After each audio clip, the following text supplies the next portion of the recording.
Assalamualaikum warahmatullahi wabarakatuh. Pada kesempatan ini saya akan menyampaikan overview ya, atau pengenalan mengenai filter approximation.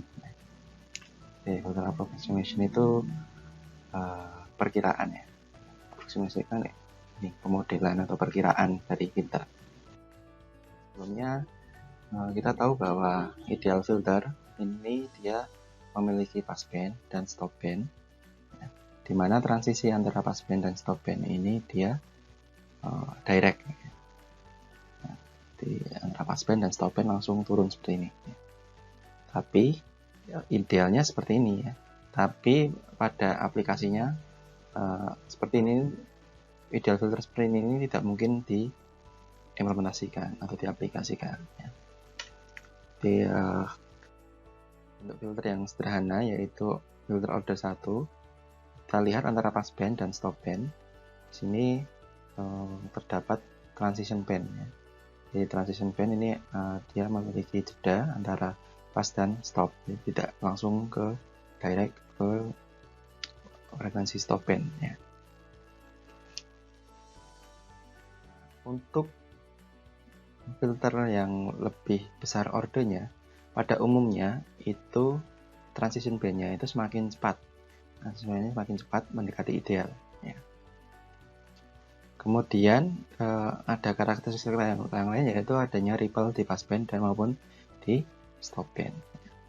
Jadi memang bentuk umum filter seperti ini ya, non idealnya. Jadi dia memiliki transition band dan dia juga mempunyai ripple. Oke. Nah, filter approximation di sini ini adalah metode untuk kita mentranslasikan antara spesifikasi. Di spesifikasi itu ada frekuensi passband, atenuasi passband, frekuensi stopband, atenuasi stopband, ripple passband, ripple stopband. Itu masuk ke dalam model aproksimasi. Kemudian keluarannya itu adalah fungsi transfer. Fungsi transfer atau posisi pole dan zero dari sistem filter tersebut. Oke, di sini ada beberapa model aproksimasi filter. Ya, ini dibedakan jadi dua. Yang semuanya pole itu ada Bessel, Butterworth, Chebyshev, dan ada juga yang pole dan zero, respon pole dan itu inverse, Chebyshev dan elliptic. Ya, ini karena overview ya kita bahas secara singkat. Nah, pada umumnya filter yang memiliki frekuensi transition bandnya itu cepat ya, itu dia akan memiliki time domain respon yang buruk ya. Dan juga yang transition bandnya cepat ini pada umumnya dia juga akan lebih kompleks ya, rangkaian lebih kompleks.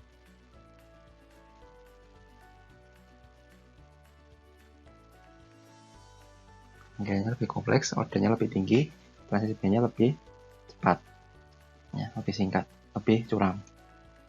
Nah, ini kalau dilihat dari time domain itu dia lebih buruk juga ya. Sementara kalau yang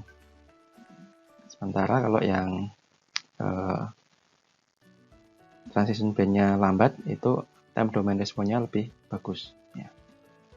Ini kalau dari ketiga filter yang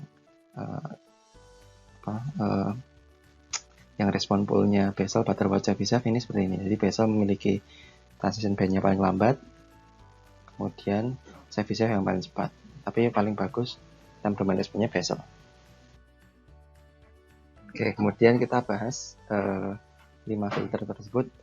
Butterworth ya. Nah, Butterworth ini dia karakteristiknya dia passbandnya flat ya, datar sini. Stopbandnya juga flat, datar. Tapi dia memiliki transition bandnya yang paling lambat ya.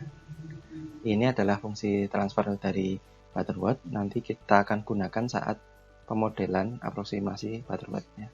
Jadi di video selanjutnya ya.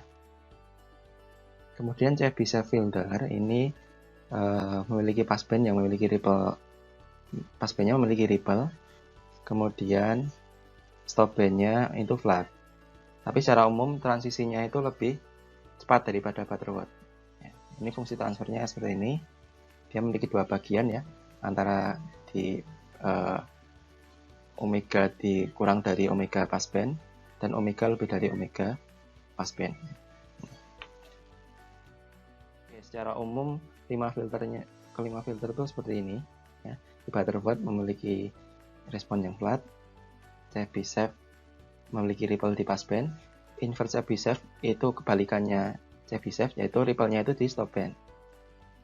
Nah, kalau yang elliptic ini dia memiliki dua-duanya, ripple di passband maupun di stopband ya.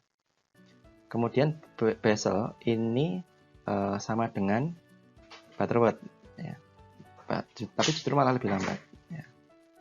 Oke, kalau dilihat dari transition bandnya, yang paling lambat itu bezel, kemudian Butterworth, Chebyshev, inverse, kemudian paling singkat ya, paling curam itu elliptic ya. Nah, memang kekurangannya elliptic adalah dia sangat kompleks ya.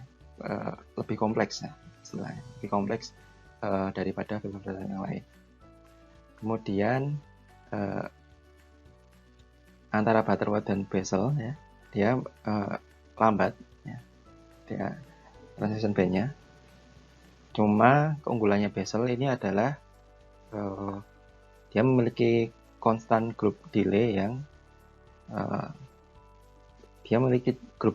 konstan ya, group delay yang konstan.